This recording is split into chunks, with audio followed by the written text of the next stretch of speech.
बिस्मिल्लाहिर्रहमानिर्रहीम। अस्सलाम वालेकुम नाज़रीन, फैसलाबाद के इकबाल स्टेडियम में कबड्डी वर्ल्ड कप के मैचेस का सिलसिला दूसरे रोज़ भी जारी है।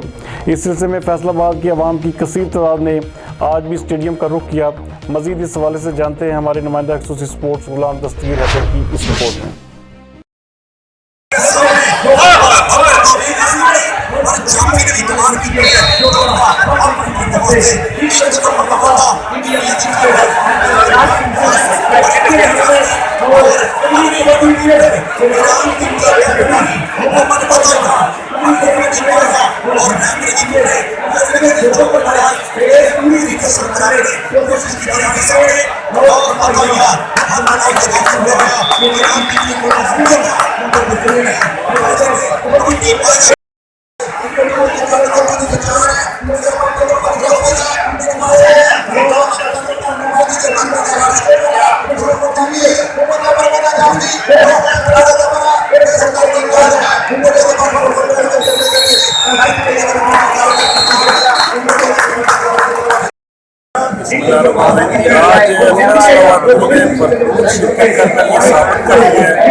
कबड्डी से प्यार है, बल्कि हर स्पोर्ट्स की गेम से खर्च भी है। और आज मोस्टली स्कूलों से और यूनिवर्सिटी से गाँव से छुट्टी की और जब से ये भाई रन है और बहुत सारे भी आए।